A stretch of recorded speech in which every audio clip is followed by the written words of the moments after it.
Olá, pessoal, sejam todos bem-vindos aqui ao Clube Criminal, seu podcast diário, começando sempre ao meio-dia. Comigo, Rodrigo Alvarez, defensor público há mais de 10 mil anos.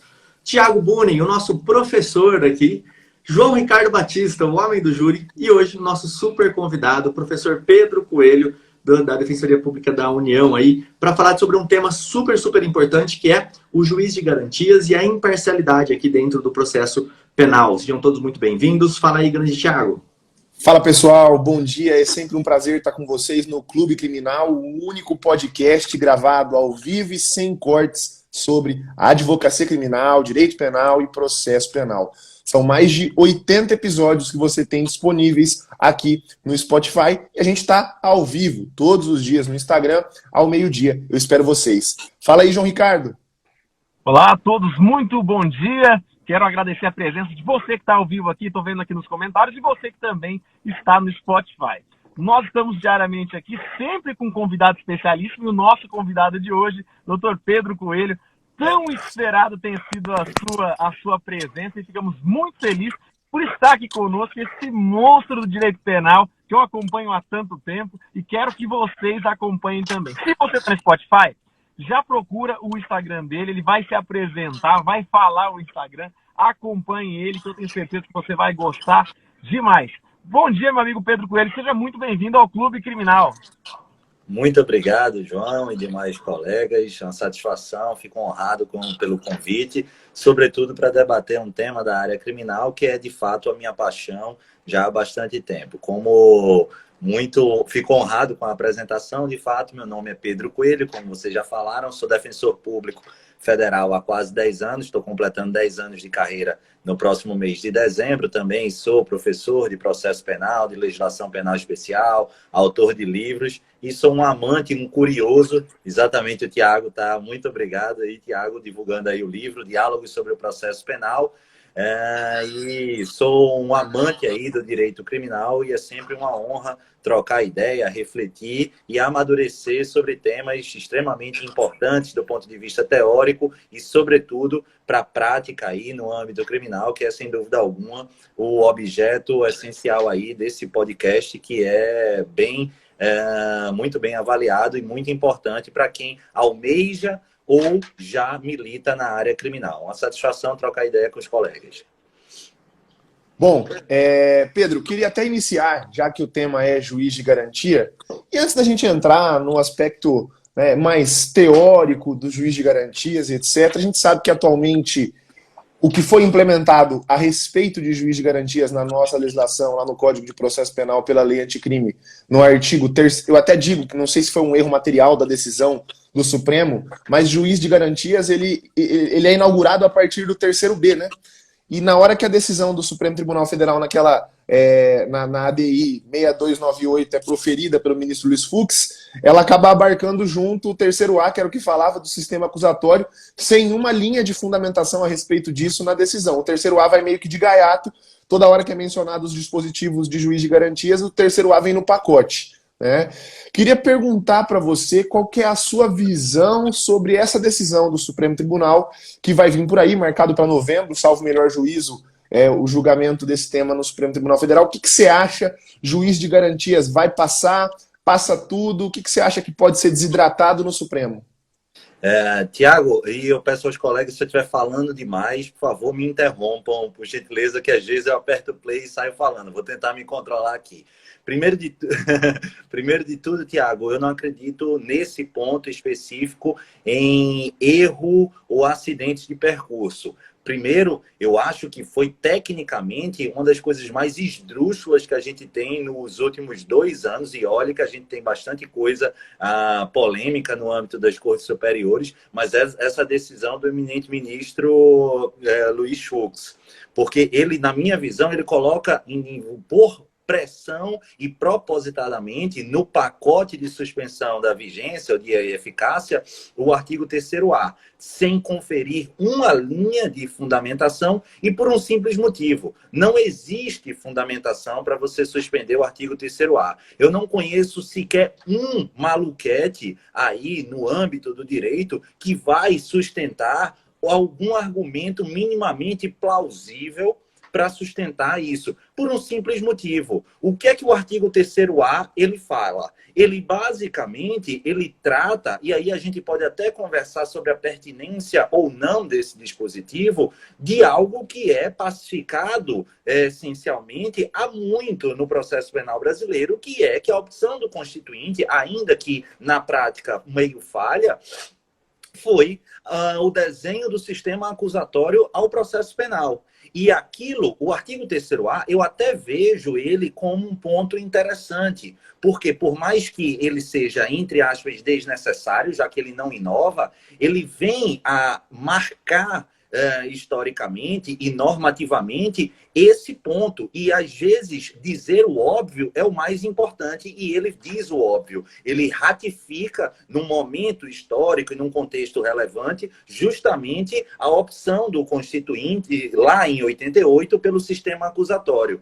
E aí é aquilo que eu chamo, e a única talvez parte relevante ou importante desse pacote anticrime da Lei 13.964, que é um caos em termos de norma no âmbito criminal, na minha visão, é justamente adotar essa perspectiva daquilo que eu chamo de densificação do sistema acusatório. Então, é um marco normativo muito importante e que foi solapado por essa decisão sem qualquer fundamento. E pior, tá? Pior. Por quê? Porque é diante de uma ADI manejada pela Procuradoria-Geral da República, que não deu tempo de adotar, no momento, não tinha amicus curiae, para até discutir questões de viabilidade recursal ou impugnativa ou de reflexão. Houve já o transcurso do prazo de embargos de declaração, e aí a gente nem sabe se iriam recorrer, não recorreram, e aí a gente está de mãos atadas, a gente tem uma decisão teratológica, sem qualquer fundamento, e que suspende o artigo 3º-A, que, pasmem, nada mais, nada menos diz, com outras palavras, que o sistema adotado pelo processo penal brasileiro é o acusatório. Então, me parece, com todo respeito à Suprema Corte e especificamente ao ministro Luiz Fux, me parece uma esquizofrenia impossível de ser sustentada. E eu não vejo ninguém defendendo minimamente essa decisão do ponto de vista do artigo 3º-A. Eu só quero fazer um asterisco educativo e necessário, que a gente está falando aqui, criticando duramente a decisão do Fux, dizendo que ela é teratológica, que ela é absurda de um ponto de vista jurídico, e nem por isso estamos defendendo o fechamento do Supremo Tribunal Federal ao discordar de uma decisão, e nem por isso estamos fazendo algum ataque a algum ministro. É uma manifestação do campo jurídico, e é assim que deveria ser sempre num Estado democrático de direito, quando se discorda de alguma decisão do Poder Judiciário. Acho que essa observação educativa é muito importante sempre ser feita. Perfeito. E lembrando que nós temos aqui advogados, acadêmicos, pessoas que acabaram de entrar no direito criminal. A gente tem que lembrar que o nosso sistema acusatório tem base constitucional. Então, quando a gente vê a Lei 13.964 trazendo esse sistema acusatório para o Código de Processo Penal, a gente nada mais tem do que uma ratificação de um sistema penal acusatório que já existia no processo penal brasileiro, né? Então, a gente fica aí sem entender com essa decisão do Luiz Fux. Perfeito, e ótima intervenção sua, Tiago. Exatamente porque a gente defende o campo democrático, o debate democrático, e não esse discurso alienado, maluco, golpista, e que sugere justamente um ataque institucional em absoluto. Rechaço isso por completo. Não obstante isso, acho que o campo de se discutir, debater e refletir justamente as decisões da Suprema Corte no âmbito acadêmico extremamente importante, e justamente para a gente refletir e ponderar, até para, eventualmente, se outro colega tiver, a gente pode estar aberto a alterar a nossa perspectiva. Então, a crítica em termos de conteúdo e não jamais a autoridade de um ministro e, claro, sobretudo, a Suprema Corte, que é uma instituição respeitabilíssima e, por vezes, inclusive no período ditatorial, a última tábua de salvação do regime minimamente democrático que a gente, em termos, em momentos de controvérsia constitucional, a gente tem para resistir. Então, feita essa observação e o comentário em relação ao artigo 3º-A, se o Rodrigo quiser intervir, fica à vontade, tá? Não, eu só ia falar o seguinte, por mais que ele esteja suspenso, esse artigo 3º-A, pelo menos aqui na Defensoria, toda vez que eu cito o princípio acusatório, que eu falo sobre isso, os tribunais, os juízes, eles têm aceito isso como se o artigo já tivesse em pleno vigor. Aqui eu coloco nas minhas petições, eu falo sobre esse princípio acusatório, e eu vejo que os magistrados, apesar de estar suspenso, eles estão tendo uma reflexão assim. Não é, claro, vai ter lugar que não tem, mas eu não sei, eu estou vendo que tem muito, até o STJ também, né? Falando muito sobre o princípio acusatório aí. Eu concordo, Rodrigo, e demais, mas o que eu acho, o que é que eu acho que está por trás, apesar de não declaradamente, dessa decisão do ministro Fux? A gente teria um convite escancarado à reflexão acerca da recepção de algumas normas do CPP a partir desse capítulo novo, entre aspas, em termos normativos, de refletir. Aí, será que o artigo 156, que ainda não foi refutado quanto à constitucionalidade, que prevê, ainda que excepcionalmente, a produção probatória oficiosa pelo magistrado, ele não seria revisitado como já deveria ter sido a partir do próprio sistema acusatório? Será que o próprio artigo 212, o parágrafo único, que prevê a possibilidade do magistrado, mesmo que excepcionalmente, não mereceria uma releitura à luz do sistema acusatório? Então, o que é que eu acho que o ministro Fux fez? Ele colocou isso, vamos dar uma freada nesse debate e, de forma propositada, ainda que não fundamentada, incluiu no pacote aí de suspensão o artigo 3º-A. Eu também insisto, porque, para mim, esse artigo, eu tenho sustentado que, em razão do vazio argumentativo, ele não estaria suspenso, mas, claro, aqui no juiz esperneante, que, apesar de ele ser um convite à reflexão, concordo em absoluto, na prática ele está suspenso, e quando a corda aperta, aí os juízes e os demais operadores do direito que não querem fazer esse tipo de reflexão, ainda que para discordar, eles se valem do argumento da suspensão. E aí, para a gente tentar avançar, os colegas perguntaram o que é que eu acho, qual é a minha perspectiva. Sinceramente, eu acho que vão dar um jeito de levar em banho-maria e, ao menos nos próximos 2 anos, ou pelo menos até 2023, sinceramente, eu não acredito que o Supremo vá de forma cabal e definitiva apreciar a questão do juiz de garantias. O ministro Fux, e aqui não está uma crítica específica, que é relator da ADI, né, da ADI 6299, em que a cautelar foi concedida, ele, quando a gente olha o histórico de decisões dele, é um ministro que prima pela lógica da economicidade. De novo, aqui não é uma crítica, é só uma constatação de uma característica, por vezes importante, inclusive, é interessante a gente ter essa perspectiva econômica do direito e do impacto, e o argumento econômico é um dos argumentos mais significativos sustentados aí em termos de preocupação, e eu entendo válida a discussão. Mas até por conta disso e a pressão que acontece, acho muito difícil, espero estar errado, mas que esse debate ele chegue ao final e a análise, ao fim e ao cabo, seja pela admissibilidade ou não do juiz de garantias. Dito isso, aqui eu tenho uma séria dificuldade de indicar se o juiz de garantias sobreviverá a uma análise das Cortes Supremas, porque daqui a 2, 3 anos, a gente não sabe qual vai ser a conformação social e a formação específica dos membros que lá estiverem. Então, eu tenho uma dificuldade muito grande, lastimo, porque essa discussão, ao contrário do que alguns sugerem, não é incipiente, ela vem de há muito. A gente teve o PLS, o PL lá do novo Código de Processo Penal, que vai virar documento histórico, mas debatido há muito, acho que desde 2006, 2010, 2011, acho que 2011, né? Lá no Senado Federal. Tive até a oportunidade de, como defensor público, ir lá no Congresso debater, e isso ali está enterrado, acho muito improvável. E enterrado não, a discussão já vinha de lá. Então, não é. A gente tem pelo menos 10 anos de debate efetivo, não é uma discussão incipiente, como alguns sugerem aí, como uma justificativa para não avançar nessa temática. Sabia, Pedro, fazendo uma observação bem rápida, assim, já que você tocou do PL, né? O primeiro 2009, né? Daí é substituído, não lembro o número de 2009, é substituído pelo 8045 de 2010, né? E ele voltou a tramitar ano passado e esse ano também, esse projeto. Eu achei engraçado. Eu vejo isso como uma tentativa de retaliação em alguns pontos do pacote anticrime que trazem uma margem de um sistema mais acusatório, e eles vão tentar, de alguma forma, retroceder nisso. Eu não sei, eu tenho medo com a composição que a gente tem hoje num Congresso, desse projeto de reforma do CPP acabar avançando. Mas até para a gente poder avançar aqui na nossa conversa, eu acho, concordo com você, que o juiz de garantias, eu acho que o juiz de garantias passa, tá? Mas eu acho que muita coisa que tem ali, principalmente no terceiro B de funções do juiz de garantias, tem umas criações de novas audiências ali, audiência para examinar a prorrogação de prisão temporária, de prisão preventiva. Acho que tudo isso vai ser muito discutido, e principalmente a questão da eliminação física dos autos do inquérito policial, né?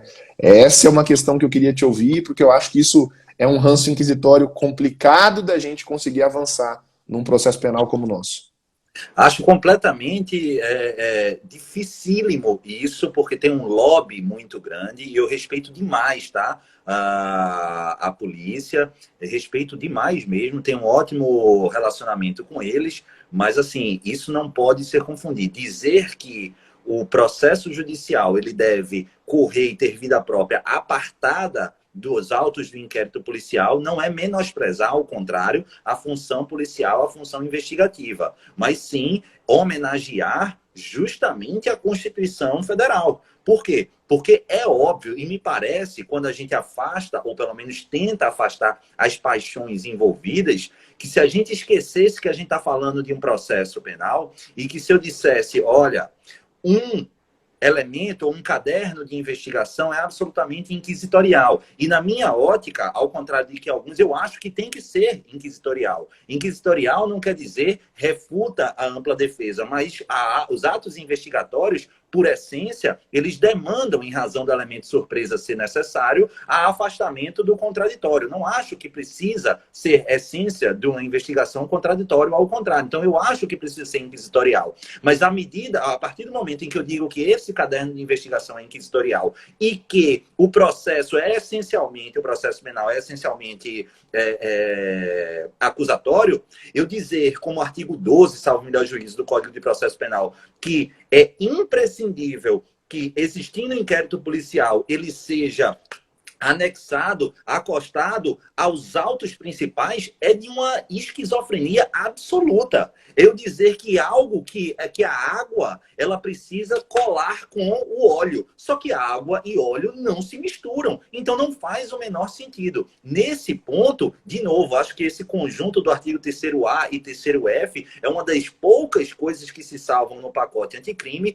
mas acho que vai ter uma resistência tremenda. Seja como o colega Tiago, como o Tiago falou, aí, de uma resistência de pressões no próprio Congresso Nacional, que não seria a primeira vez que o Supremo ele leva em banho-maria uma pendência judicial, enquanto isso, se concertadamente ou não, a gente já não sabe, mas o Congresso dá o troco e avança nessa pauta aí na visão que lhe é mais interessante, e é por isso que a gente precisa ficar atento, mas também não sei se a vida lá no Supremo, daqui a 1, 2, 3 anos, quando isso efetivamente for pautado, vai ser tão simples assim. Eu acho que não sou tão otimista, espero que o juiz de garantias sobreviva. Se passar qualquer coisa, já é um avanço, mas eu torço, apesar de não estar muito crente aí, mas torço para que a íntegra do dispositivo, do intervalo do artigo 3º-A ao 3º-F, passe aí também no que tange a constitucionalidade, porque venhamos e convenhamos, vício de constitucionalidade ali, me parece que não há. O momento de discutir se era adequado ou não era no jogo do processo legislativo, e isso aí já foi superado, pelo menos nessa lei 13.964. Show de bola. Eu tenho uma colocação aqui que eu sempre fico pensando, que é a seguinte. Esses artigos do juiz de garantia e tudo mais, eles estão suspensos.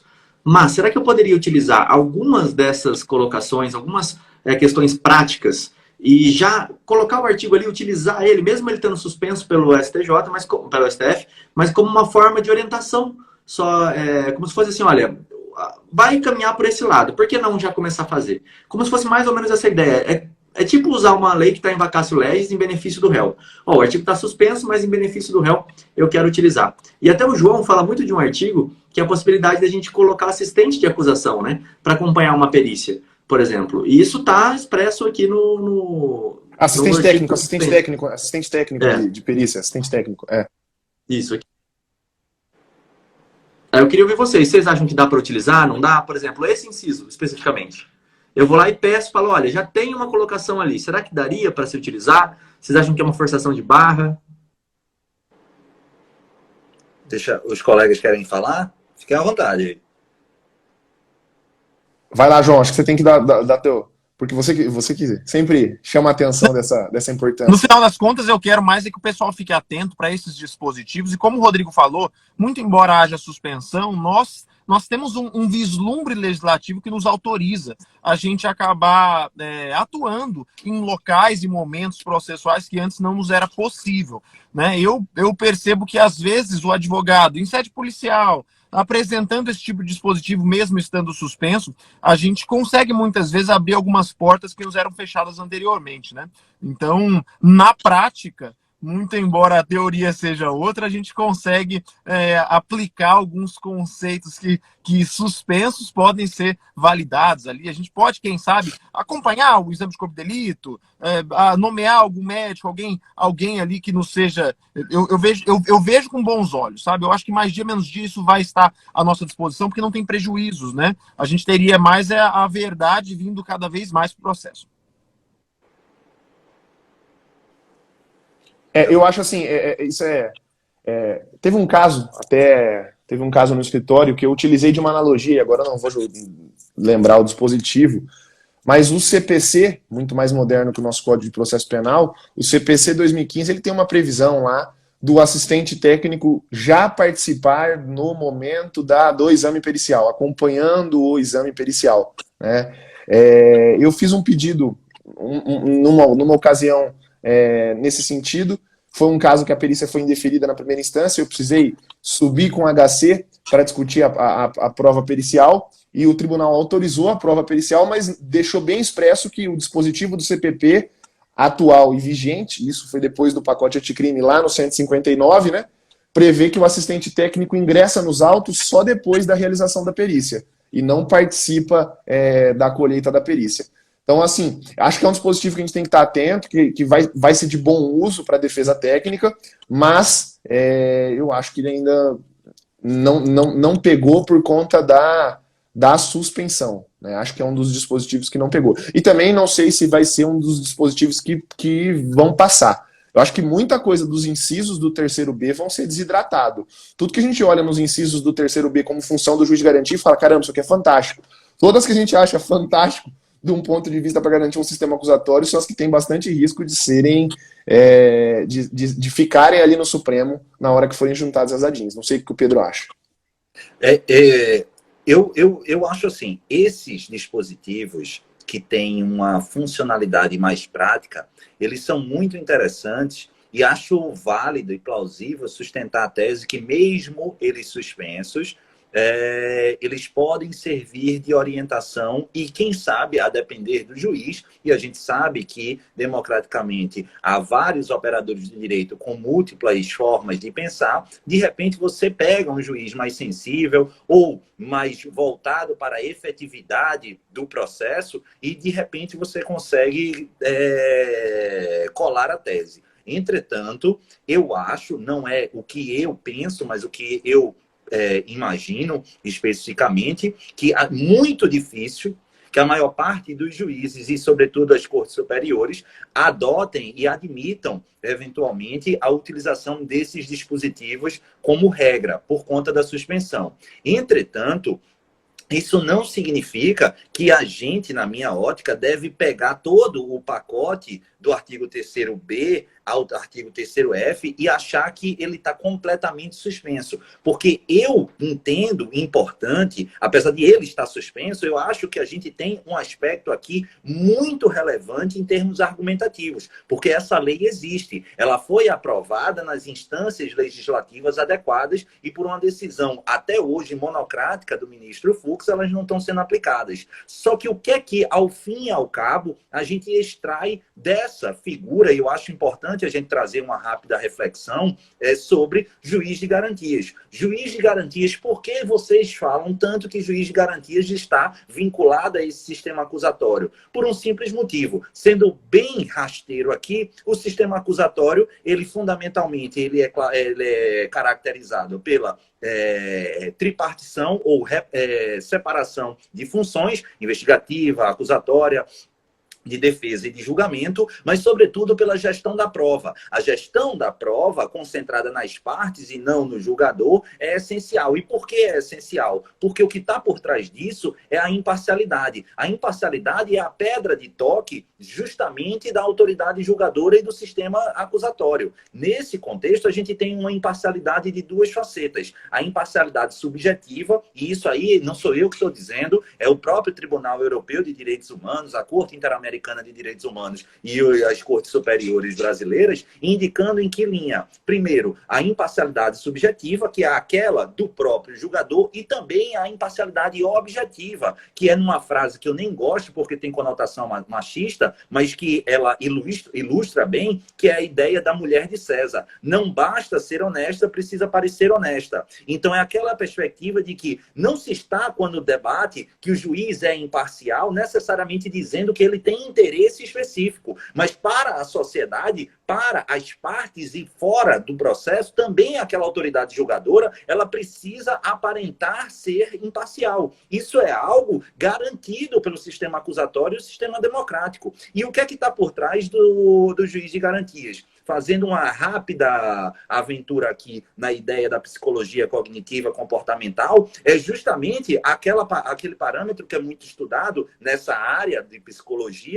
da teoria da dissonância cognitiva. Eu até tenho uma brincadeira com os meus alunos e em palestras, dizendo que imagine aquele cara que é roqueiro. O cara ouve rock and roll dos 10 aos 30 anos. Aí ele briga com a namorada ou briga com o namorado, se for independente, e aí sai com os amigos e tal, e aí vai tomar uma. E aí tá naquele bar e começa a tocar Marília Mendonça. E ele, que música ruim! E aí vai tomando a cervejinha, toca 3 vezes aquela música, e a música toca no coração dele, toca na alma dele. E aí ele vira para os amigos, Marília Mendonça é o Shakespeare da nossa geração. Ela fala a língua da emoção. Meu Deus do céu, Marília Mendonça é a melhor cantora da face da terra. Mas você é roqueiro, dane-se, ela tocou o meu coração. No outro dia, o que é que esse roqueiro vai fazer? Ele pode até, de fato, ouvir novamente Marília Mendonça e gostar. Mas a tendência é que ele diga, não, eu estava bêbado, Marília Mendonça, não sei nem o que é isso. Mas por quê? Porque o ser humano é assim. Se a gente tem uma convicção, e não sou eu que estou falando isso, é a teoria da dissonância cognitiva, a gente tende, na nossa mente, na nossa cabeça, a seguir um platô de convergência. É muito ruim, sabe aquela história de sair da zona de conforto? Não é tirado aleatoriamente, é do próprio estudo do funcionamento neurológico do ser humano. Então a gente tende a correr para a estabilidade cognitiva. A dissonância cognitiva é um anti-estímulo. E aí o que é que acontece? O cara que era roqueiro a vida toda, quando se depara, lascou, eu estou gostando de Marília Mendonça, ele vai fazer de tudo para se convencer e convencer os outros de que aquilo ali foi um episódio. Ele não está gostando, porque a dissonância cognitiva, a instabilidade cognitiva, foge do comportamento natural. Pedro, o que é que Marília Mendonça tem a ver com o juiz natural, o juiz de garantias? Tudo. Imagine aqui que o juiz, ele decreta uma prisão preventiva, medida, para todos nós que militamos na área criminal, muito severa. Vocês sabem tão bem, ou melhor que eu, que uma prisão de alguém injustamente, isso tem o condão de acabar com a vida dessa pessoa. Imagine você, como autoridade julgadora, e que todos os juízes estão suscetíveis a isso, né? Todo mundo está passível de errar, mas como humano, você imaginar que você desgraçou a vida involuntariamente, tá? É bom destacar, mas involuntariamente por um erro seu, e todos nós estamos passíveis a erro, mas por um erro seu, você desgraçou a vida de alguém e prendeu injustamente, deixou o cara 6, 7, 8, 10, 12 meses preso injustamente e com todas as consequências que o cárcere ele pode produzir em relação à pessoa. Meu caro, é muito difícil é muito contraintuitivo, é quase, eu não vou dizer desumano, mas é fora do padrão cognitivo humano que você tenha facilidade de reconhecer esse erro. Existem pessoas que facilmente fazem isso, mas é difícil. Então, o que é que você vai inconscientemente fazer? Quais são os processos mentais dentro de uma dissonância cognitiva? Você primeiro vai desvalorizar, não vai valorar adequadamente elementos cognitivos dissonantes. Então, todas aquelas informações que mostrariam que você está errado, você foge, você tenta não dar tanta vazão. Aquilo, fazendo uma associação com o momento político, sem politizar, é aquela teoria da bolha. Quando você está comprando a ideia do político A, do político B, da bandeira A, da bandeira B, você tende a se misturar com todo mundo que pensa como você. E quem pensa contra você, você não quer. Por quê? Porque você não quer reparar e admitir para si e para os outros que você errou, seja lá no que for.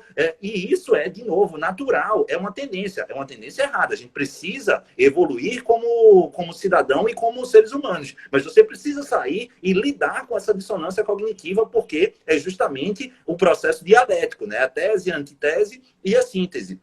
Mas, além disso, você tem a seletividade das informações e o famoso viés de confirmação. Você vai buscar, como julgador, nesse meu exemplo, vários argumentos que confirmem decisões pretéritas. E nesse contexto, perceba que psicologicamente você está comprometido. Isso não quer dizer que você é uma pessoa boa ou uma pessoa má, mas que você psicologicamente está comprometido. E quando você está psicologicamente comprometido, isso quer dizer o quê? Que você não tem a parcialidade necessária para ser julgador. E se você não tem a parcialidade necessária para ser julgador, qual é a conclusão? Você é imparcial. E se você é um julgador imparcial, obviamente você não tem legitimidade na ótica do sistema acusatório para ser julgador daquela causa. É simples assim. Então você pega o pacote do artigo 3º-A, especificamente 3º-B ao 3º-F, em relação ao juiz de garantias, você tem até como questionar, e eu entendo, algumas filigranas, alguns dispositivos que uma conotação mais prática, como ao que o João falou,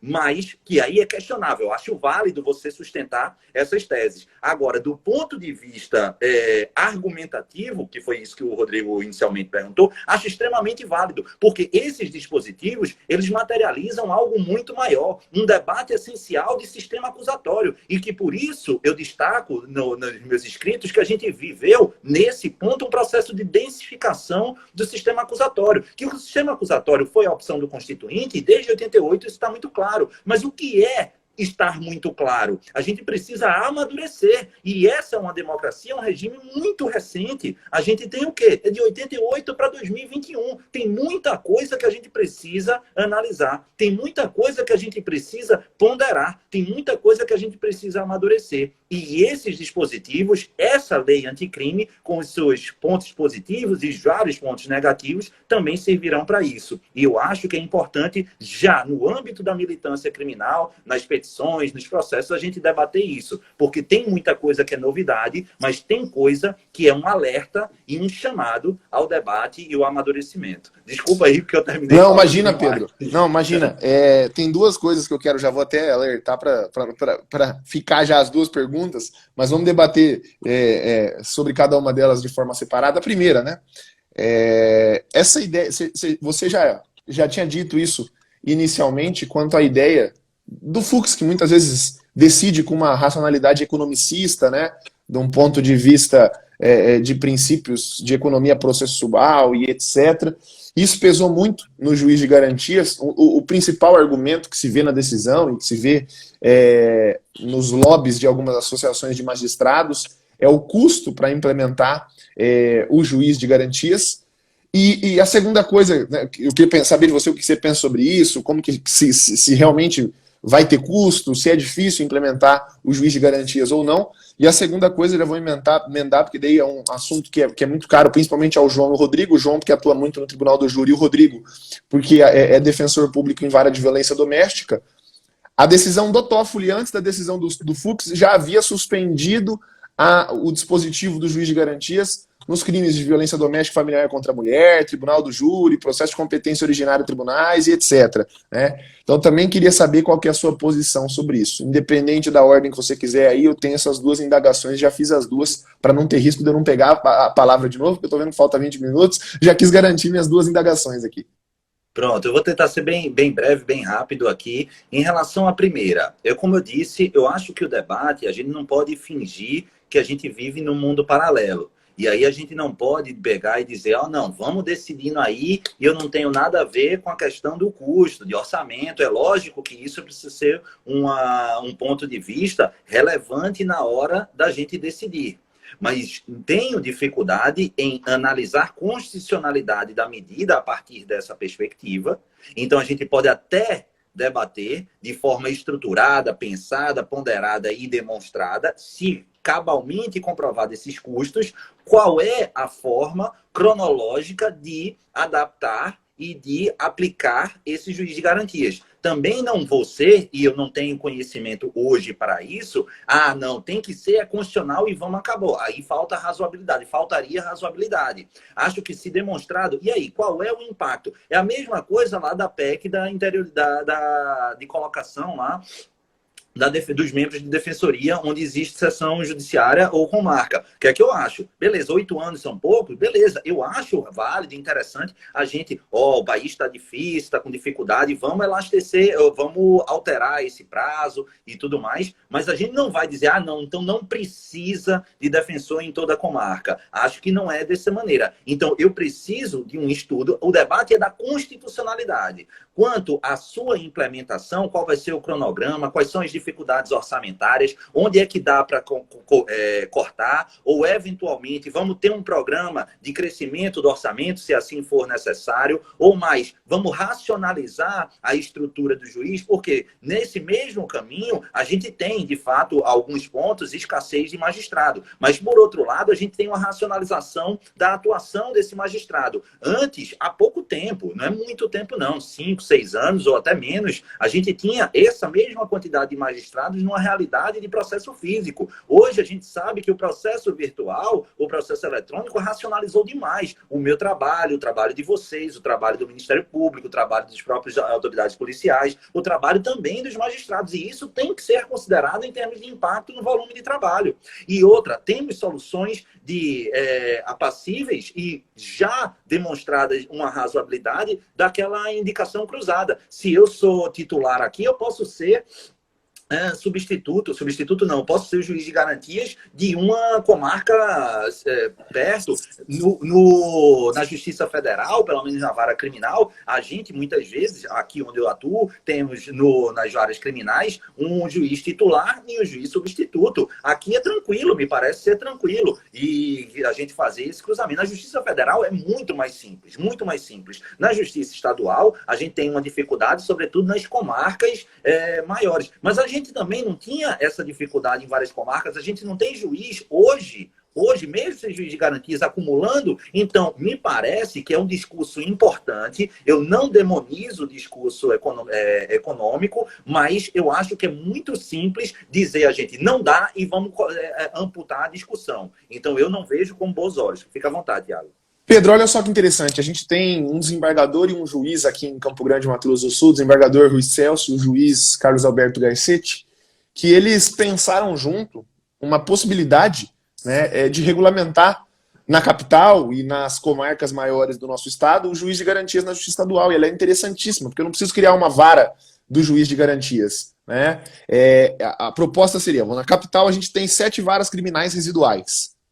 Quando é distribuída alguma cautelar, a própria denúncia, porque pelo pacote anticrime o recebimento seria pelo juiz de garantias, vamos dizer que isso iria para a primeira vara criminal. Então o juiz da primeira vara criminal, naquele feito, está oficiando como juiz de garantias. Depois que ele recebe a denúncia, que seria o último ato do juiz de garantias, esse processo é redistribuído, e na redistribuição o próprio sistema bloquearia a primeira vara. Então, o processo vai para a segunda, terceira, quarta, quinta, sexta ou sétima. Isso não gera um risco de sempre um juiz ser juiz de garantias do outro, porque eu já vi propostas de, né, o juiz da primeira é sempre o juiz de garantia da segunda, né?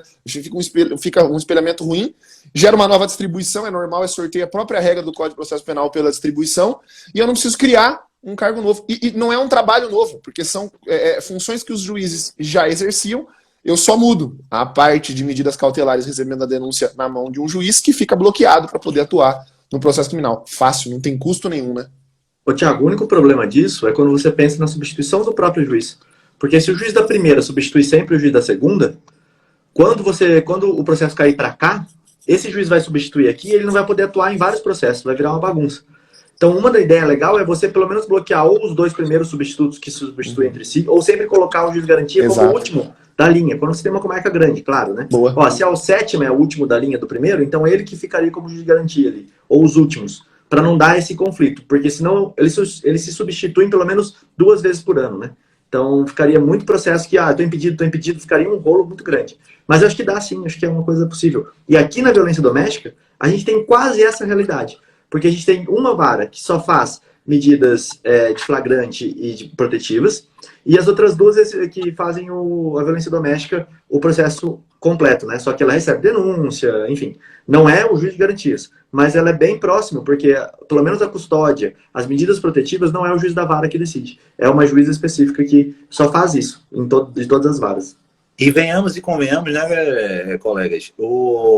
A gente consegue, numa sentada, sem programação, porque a gente está aqui pensando na hora, lógico que a gente já vem refletindo sobre isso há algum tempo, mas construir soluções diversas não, o custo é alto, vamos amputar a discussão. E óbvio, lembrando que a Lei 13.964, ela foi publicada em 24 de dezembro de 2019. Você quer me dizer que com bom senso, vontade efetiva política, o Conselho Nacional de Justiça, que reúne técnicos capacitadíssimos e tem ao seu dispor todas as informações da radiografia do sistema judiciário brasileiro, não teria condições de fazer essas ponderações? Minha Nossa Senhora, a gente está em setembro de 2021. Então, alternativa, só que a gente não vê esse debate. Por quê? Porque me parece carecer de vontade política. E a última observação, só para responder ao Tiago, já ponderei muito quando da decisão do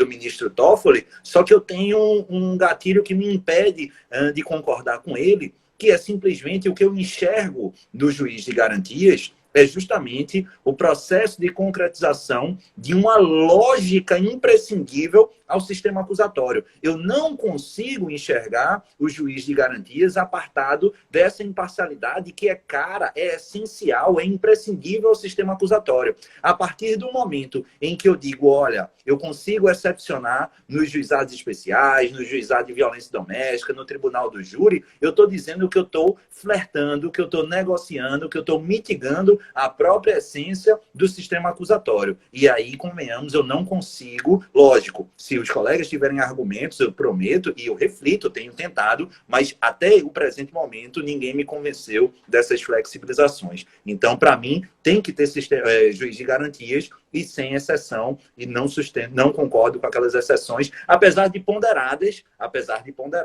na decisão do ministro Toffoli. Eu acho que na violência doméstica é mais por conta da quantidade, volume de processo, né, que talvez inviabilizaria, mas hoje aqui em Campo Grande nós temos quase isso, foi o que eu estava comentando aqui, né? Tem uma juíza que só decide, e na medida protetiva ainda é pior. Eu vejo, né, sobre essa imparcialidade. Então, na violência doméstica como um todo, até discuti isso no grupo esses dias, nosso grupo aqui da violência doméstica, porque o réu ele é chamado de agressor. O processo começou, ele já tem essa pedra em cima dele, né? Olha, o agressor, não, calma, o cara não foi condenado. O processo só está começando. Como é que a gente chama ele de agressor?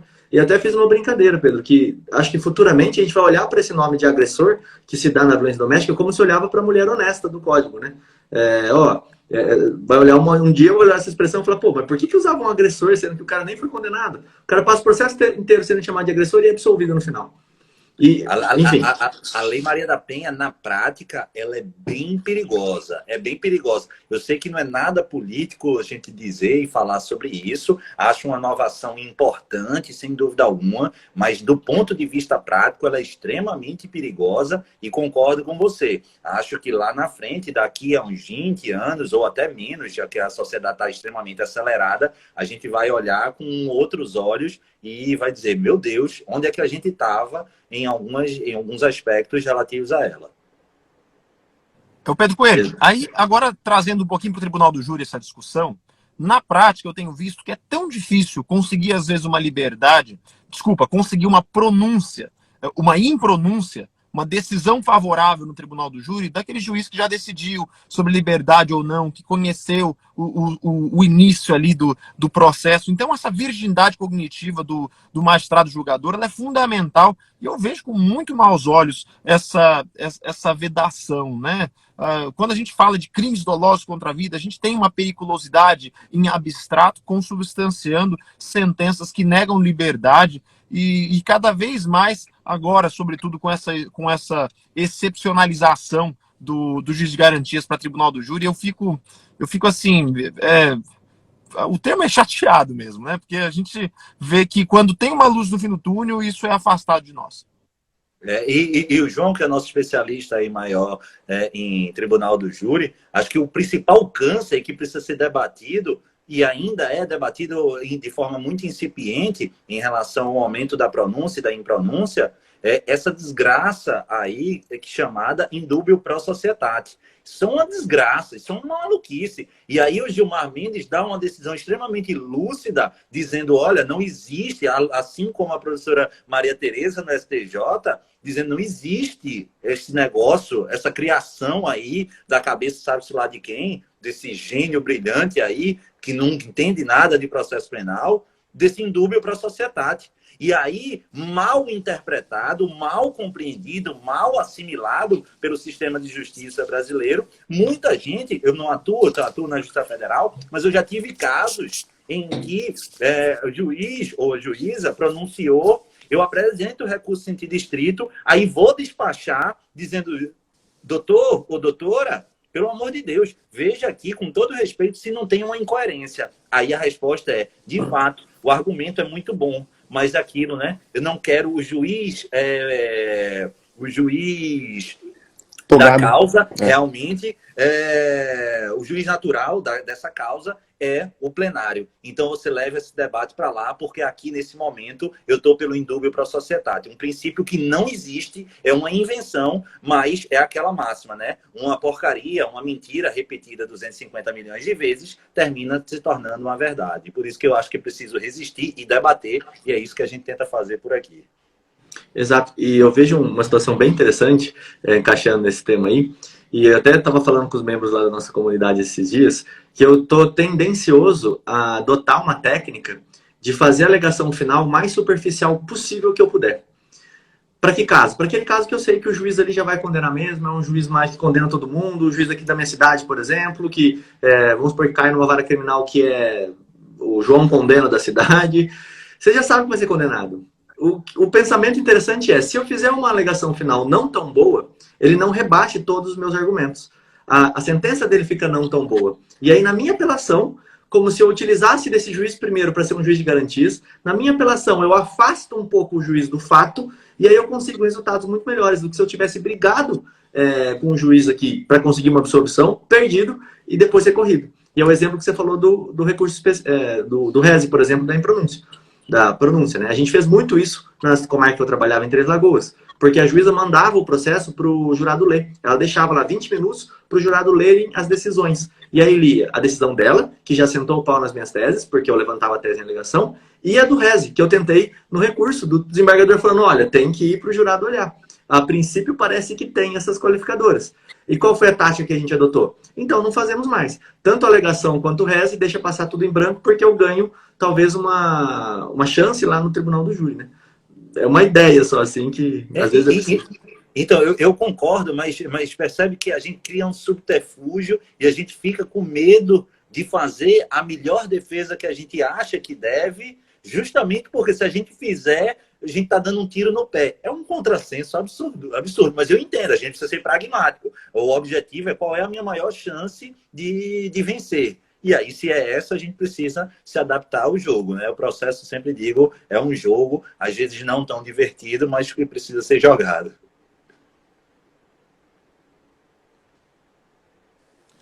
Bom, é isso aí, acho que esgotamos praticamente o juiz de garantias, né?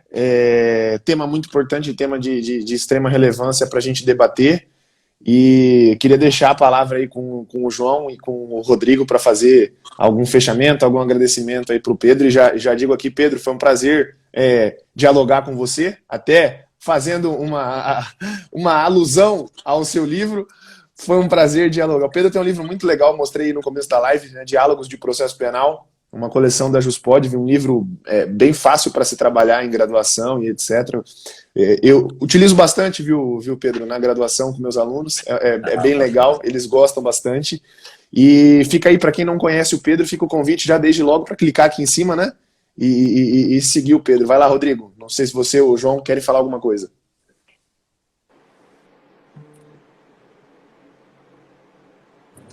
Tá sem áudio aí, Rodrigo. Na verdade é o seguinte, eu quero que o pessoal que está aqui ao vivo, clica aqui em cima, tá? Professor Pedro Coelho, DPU, você acompanha ele no Instagram, você que está aí no Spotify também, procure Professor Pedro Coelho, DPU, é o nosso convidado de hoje, um brilhante criminalista, fico muito, muito feliz por ter todo esse manancial de conhecimento sendo dividido conosco. Show de bola, agora meu áudio está funcionando, agora sim, liberei o áudio.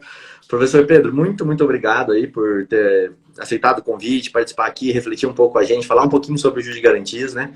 Isso vai ser um tema que, às vezes, a pessoa não dá muita importância agora, porque está suspenso, então não precisa estudar, mas na hora que chegar, se você já estudou, você vai ser o primeiro a conseguir aplicar, você já vai conseguir entender o tema. Eu acho muito legal quando a gente estuda antes do fato acontecer, porque quando ele acontece, aí você vai ver um monte de gente desesperada atrás de uma solução, e às vezes o melhor caminho é você já estar preparado, porque, querendo ou não, uma hora o STF vai ter que decidir isso, né? Pelo menos esse é o meu pensamento. Vou deixar aí para você fazer suas considerações finais, a gente tem mais uns 5 minutos aí, vou deixar aberto, te agradecendo já desde já pela participação aí. Muito obrigado, doutor. Eu que agradeço aos colegas o convite, de novo, como eu falei na abertura, me sinto extremamente honrado e sou um amante da área criminal, adoro, sou um curioso, adoro debater, adoro discutir, até porque me permite ter contato, sobretudo com pessoas brilhantes como vocês, porque aí a gente consegue trocar uma ideia, amadurecer, refletir, e é sempre importante. Então, sempre que quiserem, eu estou à disposição aqui, a iniciativa de vocês é sensacional, é muito importante que a gente tenha esse tipo de canal, de instrumento, seja para os colegas que estão na graduação, já se formaram, estão aí na atividade prática, na seara criminal, ou gostam apenas da área criminal, têm interesse. Então, foi extremamente gratificante e agradeço sinceramente o convite. Fico aí à disposição também, se quiserem nos trocar outra ideia. Só queria fazer 2 observações que eu terminei esquecendo. A primeira,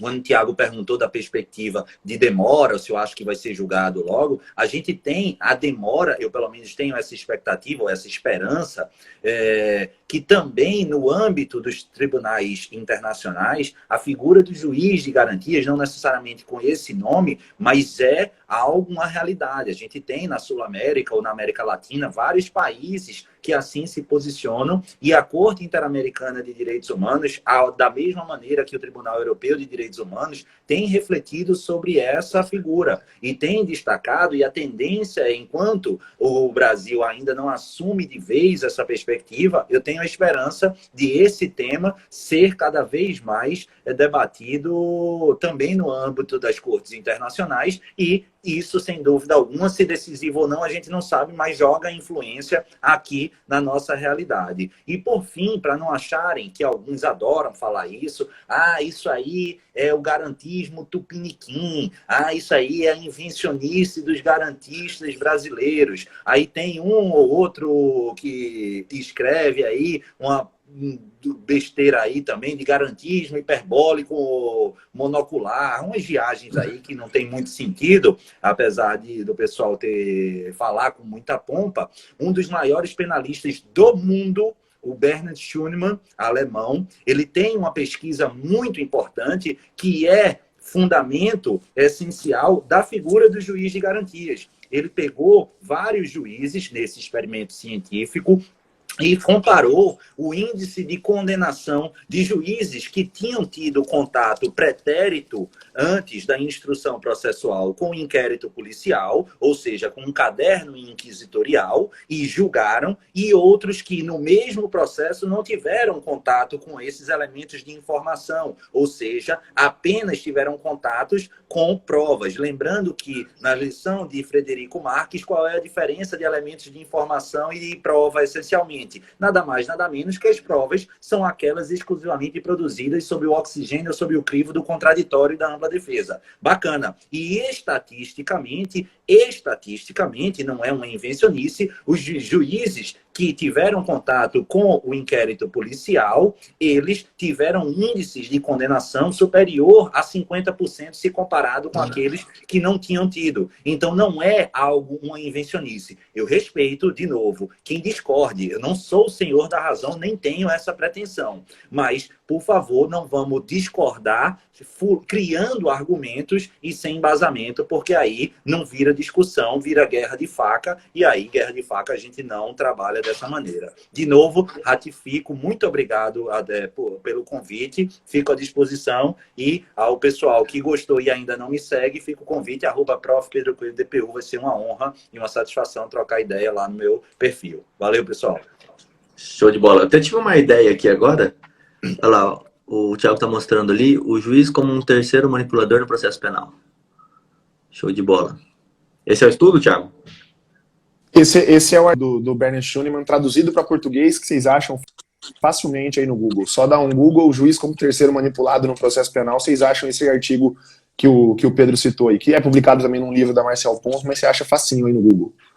Show de bola. Eu até tive uma ideia aqui com o Pedro falando, que é daqui a pouco começar, se o STF começar a demorar muito e adiar esse julgamento e adiar de novo, começar a alegar que a decisão dessa suspensão aí, por conta da demora, né, o não decidir do magistrado, está prejudicando o réu, né, por esse prazo. Então, começar a utilizar alguma coisa ali do juiz de garantias com base nessa tese, né? Criar, claro, tem que ser criada toda uma tese em cima disso. Mas para dizer que a demora em liberar, em deixar suspenso por uma decisão monocrática, não pode acontecer, né? Está prejudicando o réu.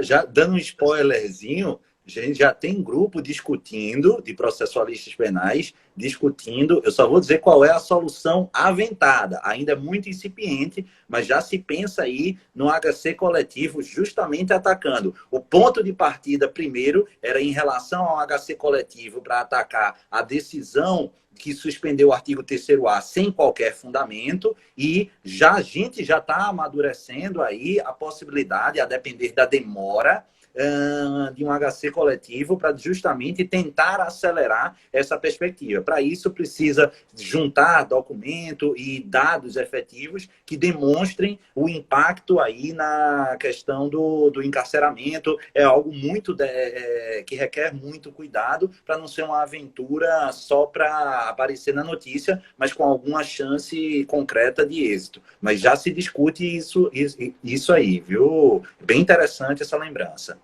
Legal, show de bola. Não sabia não desses grupos, mas pô, muito interessante mesmo. Imagina, se dá certo, é um processo para ficar na história, né? Muito legal. Pedro, quero te agradecer demais. Thiago, depois coloca lá no seu stories, ou então o Pedro coloca o nome do artigo lá, porque o pessoal começou a perguntar aqui, aí vocês colocam lá, o pessoal vai no stories de vocês dois e vê lá. Beleza, fechado. Não, obrigado, João, obrigado, Thiago, valeu.